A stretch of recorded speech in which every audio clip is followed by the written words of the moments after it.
Hi hello నమస్తే. నేను మీ కౌండిన్య. మొత్తానికి పార్లమెంటు రణరంగాన్ని తలపిస్తుంది.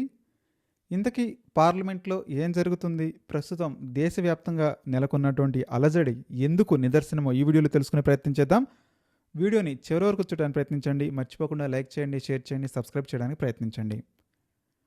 దేశవ్యాప్తంగా సంచలనం సృష్టించినటువంటి నీట్ యూజీ ప్రశ్నాపత్రాల లీక్ వ్యవహారం ఇప్పుడు పార్లమెంట్ను కుదిపేస్తుంది. వరుసగా నేటికి 5వ రోజు పార్లమెంట్లోని మకరద్వార్ వద్ద ఇండియా కూటమి ఎంపీలు నిరసనను కొనసాగిస్తున్నారు.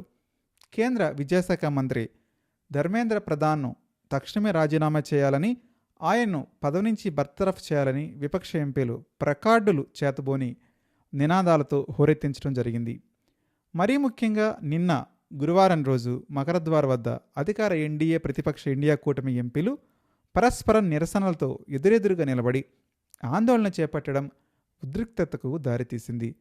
చర్చను ప్రతిపక్షాలే అడ్డుకుంటున్నాయని ఎన్డీఏ ఆరోపిస్తుండగా విద్యాశాఖ మంత్రి రాజీనామాకే విపక్షాలు పట్టుపడడం గమనార్హం.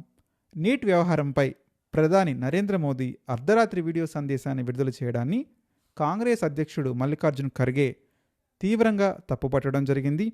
పార్లమెంట్ సమావేశాలు జరుగుతున్నప్పుడు ప్రధాని తన వ్యాఖ్యలను సభలోనే వినిపించాలి తప్ప బయట, మరీ ముఖ్యంగా రాత్రి వేళల్లో రికార్డ్ చేసిన వీడియోలతో ఒంటెత్తు పోకడ మన్ కీ బాత్ చెప్పడం ఎంతమాత్రం సరైంది కాదు. ప్రధాని మోదీ ఈరోజు పార్లమెంటుకు వచ్చే ముందు ధర్మాంధ్ర ప్రధాన్ను పదవి నుంచి తొలగించి రండి, ఆందోళనకారులపై లాఠీచార్జ్, గన్ల ప్రయోగానికి ఆదేశించిన వారిపై చర్యలు తీసుకోండి, ఆ తర్వాతే విద్యా వ్యవస్థపై సమగ్రమైనటువంటి చర్చకు కాంగ్రెస్ సిద్ధమని ఖర్గే జవాబు ఇవ్వడం జరిగింది. మీరు కూడా మీ అభిప్రాయాన్ని కామెంట్ రూపంలో తెలియజేయండి. నిజంగానే ఖర్గే వ్యాఖ్యలను మీరు సమర్థిస్తారా? మర్చిపోకుండా కామెంట్ చేయడానికి ప్రయత్నించండి.